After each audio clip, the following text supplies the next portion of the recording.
Have you ever asked yourself, why do you have to irrigate some of the soils more frequently? And why the soil texture really matters for us? Why, for example, some of the textures hold more nutrient and water than others? And how the soil texture control many of the existing physical, chemical, and biological properties of the soil. Well, in today's lecture, we will explore together the soil texture, and we would see also how can we determine the texture of the soil. Without further ado, let's begin. If you take a handful of soil and you look at it, you would find it will consist of soil, and it might have some rocks, fragments, and roots and so on. But once you remove all of these fragments using a 2 millimeter in diameter soil sieve, then anything that passes through this sieve would be considered as a soil. So one of the physical definitions of the soil texture that is basically soil is defined that anything that is less than 2 millimeter in diameter. Then this soil basically consists of three different components. It consists of sand, silt, and clay. Now, what are the differences between these three? Simple. They are basically particle sizes. They differ in their particles. So sand is anything that is between 2 to 0.05 millimeter in diameter. Then silt's particles are smaller than the sand. They are between 0.05 to 0.002 millimeter in diameter. And the clay particles are anything, or is anything that is less than 0.002 millimeter in diameter.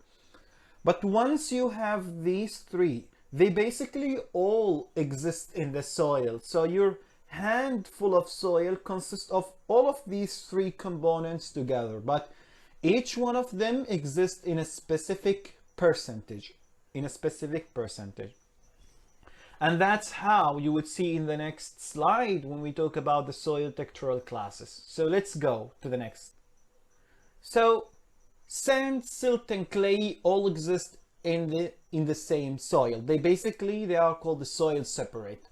So once you put all of these together, they must end up, or they must sum up to 100%. So depending on the combination and the percentage of each part of them, you have these soil triangles. And the soil triangles are basically like soil classes, or the textural classes. So let's assume that if you have a percentage of sand and silt and clay, let's say that your percentage of sand is 10%, then your percentage of silt is 90%, and your clay percent is 10%. So once you put them all together, they will meet in this particular place. They will meet in the place where you have the textural classes called silt.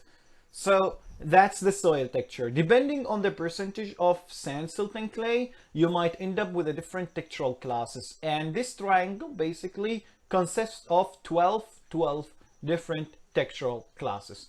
Now, let's go and understand the properties of each one of these particle sizes.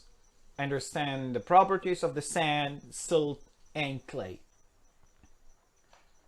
If we look at the sand and silt particles under the microscope and inspect them and look at their history of development, you would find that once the rocks are broken into 2 millimeter in diameter in the size, then they will be a soil.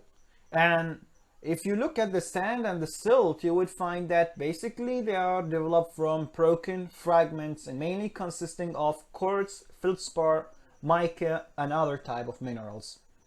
On the other side, clay particles are very smaller than the sand and the silt. And as you look at this picture, you would find that some of the clay particles can be really like small, and they look like sheets, like sheets of a book. So they are very small, they are colloidal, and they basically having some minerals, mostly secondary types minerals like the hydroxide, aluminum, silicate clay, and so on. Why? Because if you look at the weathering process that is basically trying to break down these soil particles, then you will find that clay to be able to break down the soil from 2 millimeter in diameter all the way to zero to less than 0.002, then that would need a lot of weathering process. It would need a lot of time, and the most important thing is that you would need a higher rate of weathering to be able to break it down to that very small size. One would ask, how can we distinguish between sand, silt, and clay in terms of their physical properties, how they look like, and how they feel? So if we start with the sand and you put them and you look at them, you would find that the sand particles are round in shape or irregular in shape, depending on the degree of weathering. But one cluster clear that would tell you that yes, this is really sand particles, that when you put them in your hand, when you put some sand particles in your hand and you add water, as you can see in the second picture, and you try to lift up your finger, then you would find that the sand are not sticky, that your finger will not stick with the sand. And another thing, that when you try to form a ball with them, you want to be able to shape it into a ball. That's called, they are non-plastic. And you can see them with your eye. You don't need a microscope to look at them to see them. You can distinguish them, and if you put some water on them, they will not be able to hold that water. I mean, the water will drain out and they will have a lower water holding capacity because they have a larger particle size and water passes easily through them and drain out. On the other side, silt is different. Silt is irregular in shape and they are smooth or flat. And if you want to look at them, you would need a light microscope to see each particles. However, if you look at their stickiness and plasticity, you would find that they have a lower stickiness and plasticity, similar to sand, but not really like sand, but they have low stickiness and plasticity. That's why they can be easily eroded by wind and water. Clay particles, on the other side, are really like a miracle, because some of the clay particles, they look like a plate, as you saw in the previous picture. If you put them under the microscope and you look at their particles, you might find them, they are like in a sheets of box, and they have extremely higher surface area. Like if you take 1 spoon of pure clay soil, you might find that its surface area can be as huge as a football field. Imagine that. 1 spoon, like a football field. It's like 10,000 times larger than the surface area of sand particles. And they are colloidal particles. If you put them in water, okay, and you wait for some time, they will not settle easily and they will be suspended on the water. And that's why, because of all of these, they are the one who are greatly influence many of the most important physical properties of the soil, like high water holding capacity. They are also highly stick and plastic, especially when they are wet, like you see in the second picture. Like when you put some water on it and you try to again do like what we have done for the silt and sand, you would find that your finger would stick with them, would stick because they are sticky. And once you try to form a ball, you will be able to form it. And they actually, when they dry, they become very hard. They become very hard. Another very important concept to soil texture is the surface area. And what do we mean by the surface area in a simple way? If you look at these cubes, And if you want to calculate the surface area of one cube, then you will find that the surface area can be 8 times 8, and this will be the surface area of one's face, times 6, and it will give you around 384 centimeters square. But once you try to split this cube into smaller cubes, you are basically increasing its surface area.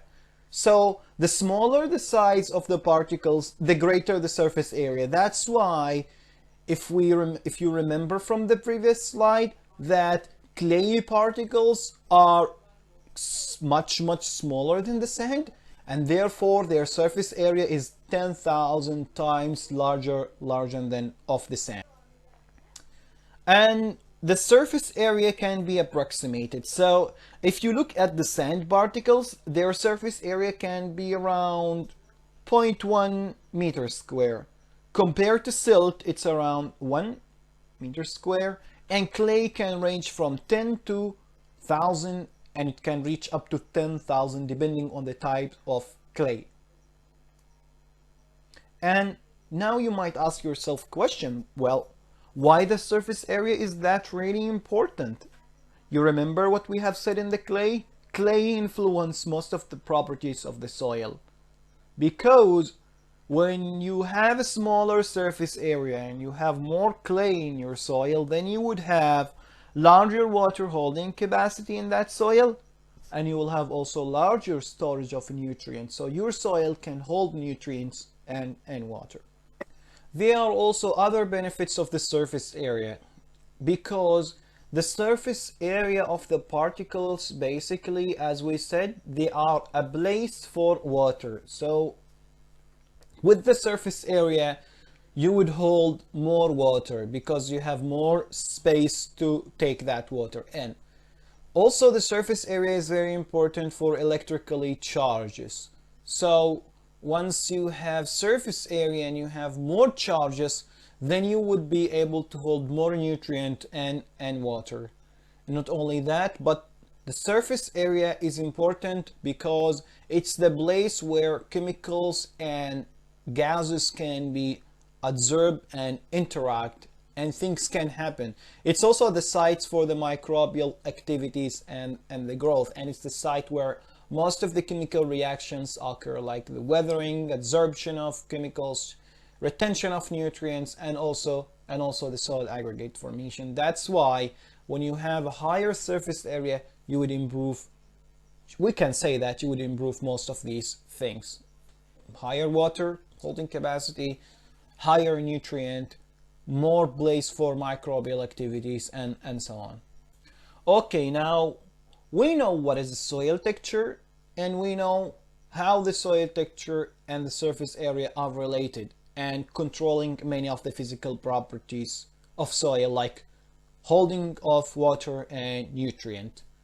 But now, how can we determine the soil texture? How can we know that this soil is sandy loam or clay soil or whatever textural classes in the triangle? There are basically two different types or two different methods. The first method is or can be done in the field, and it's called feel method. So in the feel method, you are trying to feel the texture, and you go through different criteria as you saw in the lab, and by that you would be able to determine the soil texture. Also keep in mind that each one of the particles feels differently. Like sand, silt, and clay, they feel differently. Sand can be gritty and really like non-plastic and non-sticky, whereas clay is very smooth. It's like a flour. It's also sticky, and it can form a ball. The other type of the techniques that we did in the lab is the mechanical method, is the reference method, it's the precise method, because what you can do in the field might vary between person to another depending on their experiences and depending on their conditions. So the more you practice determining the soil texture with the field, the more you develop a sense of feeling and accuracy on determination method. However, if you want to go to a standard procedure that it will be crystal clear and no doubt that this textural class must be this and that, then the mechanical method or the hydrometer method is the one which can be used. So what is the concept of these methods and how it really work in short? To understand the concept of the hydrometer method and these technique, I would like you to pay attention to the little experiment that I'm having here. So look at this experiment of the 3 jars that we put 3 different soils and then we mix them, we shake them, and then we put them and wait for time to look how these particles settle. So you would see with time that the particles really settle and the water can get clear.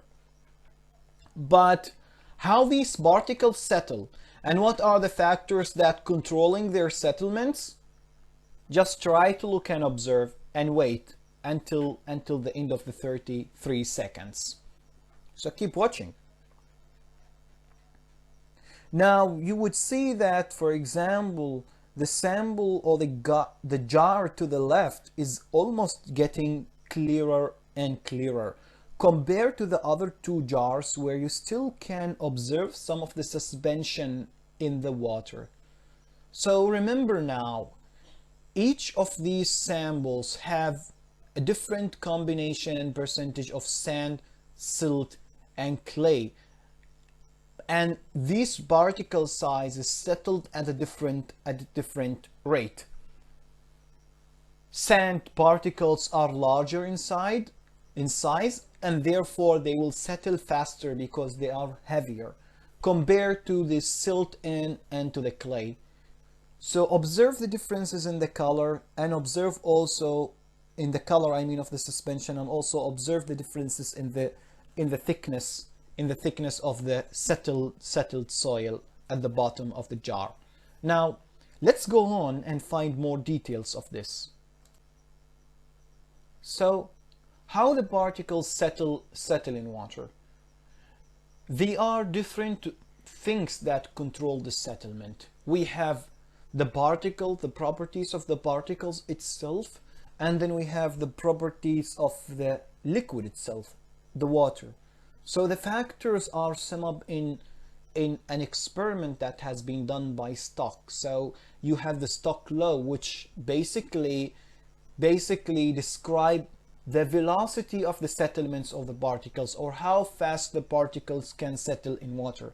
And from that equation, you would see all of the factors that control the settlement. So you would see that the velocity is equal to h over t, where h is the distance, and in this case it's basically the length of the column, and t is the time that it takes to settle down. And then you have the diameter, d squared. So d is the diameter size. The more or the larger the size of the particles, the faster it settles in water. Then you have gravity. Gravity is acting always downward, pulling down these particles. And then you have ds and df. ds and df describe the density of the solid, and the density of solid can be considered as constant, 2.65 times 10 into power 3 kilogram per meter cube, or 2.65 gram per centimeter cube. It's just like a conversion things. And then you have the density of water, which is 1 times 10 into 3 times 1 times 10 into power 3 kilogram per meter cube. And we can see that if you change the liquid from water to honey, for example, the settlements of these soil particles will be slower compared to the settlements in water. However, if you just go back to the first example, to the water, and you try to increase its temperature, by increasing its temperature, you would make it less viscous, and therefore you have viscosity in the Stokes Law. And by making it less viscous, then the particles will settle faster and faster. Similar to the honey, if you just try to heat it up, and you observe the particles, you would find that as temperature increase, the viscosity of the water or the honey decrease, and therefore the settlements of the particles can be really fast. So this is the Stokes law, which can describe how the particles settle. But general things that I want you to keep in mind: the larger the particles, the faster they settle. That's why in the previous experiment you would find that the soil with more sand percentage, its water will get clearer and clearer in shorter time because all the particles will settle down. And in Stokes law, I want you to memorize it. I want you to understand how to use it, and we're gonna have some exercises on it. It's very simple. Velocity is, in general, like any velocity, is distance over time. So in this case, it's h over time, length of the column or the height of the column over the time. And then you have d squared g ds minus df over 18 mu. And you have also to memorize these constants. So if you just the constants will be given to you actually, but you must know what is the density of liquid and the density, or the density of water and the density of the solid. However, you would see that in this equation most of the things that you have are constants. So if you put them in the equation and put g, ds, df and the viscosity, you would end up with a simple equation that v is equal to k times d squared, and k in this case is basically 10 times 10 into power 5 per second meter. So in this equation you would see that clear that the velocity is equal to constant, which is 9 times 10 into power 5 times the diameter. Again, the larger the diameter, the faster the settlements. And things to remember from Stokes law, that you have some assumptions. That Stokes law assumes that the particles are spherical in shape, and remember that in real life these particles are not spherical in shape, as you saw from the properties that I show you for the sand, for the silt, and for the clay. So just keep in mind that this law has some simplification and assumptions, but it does help us to calculate many different things. Now we would take an exercise on the Stokes law. So I want you just to imagine with me the following things. So you are running an experiment in the lab and you have this soil column, and in this column you put the soil, you did the experiment, and then you mix this water and you start looking at the time. So you start from time equal to 0 and you waited for some time for the particles to settle. You would observe, now you know from the knowledge that you have, that the sand particles should settle at a larger velocity, faster rate, and therefore they will settle down. They will be the first one to settle, then silt will be the next, and clay might be suspended in the water, because sand, silt and clay, they are different in size. And again, remember, the larger the size, the faster the settlements, and they will be the first one to settle. So in this exercise, I would like you to calculate the following things, 4 different things. I want you to calculate the settling velocity for sand particles with a diameter of 2 millimeter, and then also determine the time, how much time is required for all sand particles to settle at a depth of 10 centimeter. And then also calculate how much time is required for all silt particles to settle at a depth of 10 centimeter. And finally, what would be the required time for all clay particles to settle at a depth of 10 centimeter. And you have all the constants. And remember that the simple equation, that V is equal to K times D squared. And K is equal to 9 times 10 into power 5. So spend some time, look at the question and try to calculate and then we can do this calculation together after you try your best with it. Okay, so take your time. All right, so now let's do the exercise together and try to understand what does it mean, what is required from this question. So let's start with the first part.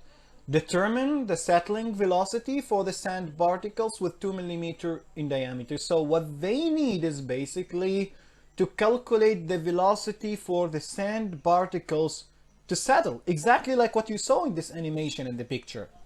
How fast the sand particles can settle. Now, the easiest part is to use this equation, V equal to K times D square. Why? Because all other things are constants. It's not stated in the question. So we assume that everything is constant except the diameter. So we can apply directly this. But we have to remember that this constant, which is the value of K, is basically in meter second. So we have to convert the diameter to meter. So how can we do that? Very simple. If you want to convert it from a smaller one to a larger one, then we have to divide. So from millimeter to centimeter, the difference is 10, and from centimeter to meter is 100. So that would be 1000 in total. So you just divide 2 divided by 1000, and then it will be converted to 2 meter. And then we apply it directly in the equation.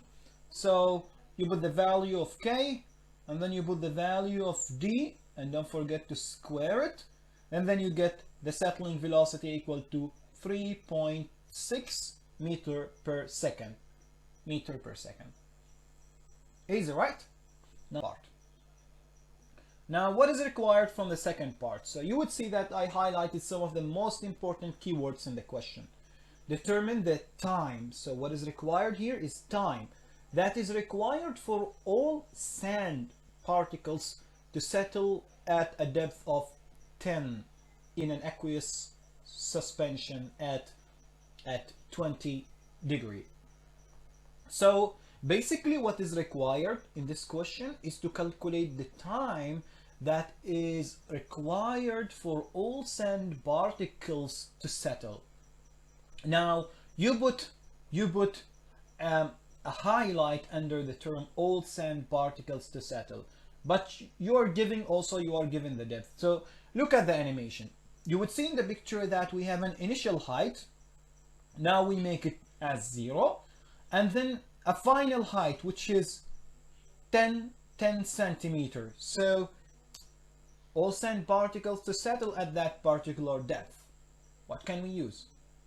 For all sand particles to settle, you would need to use the smaller size of the sand. Why? Because you know that the size of the sand particles is from 2 millimeter to 0.05 millimeter.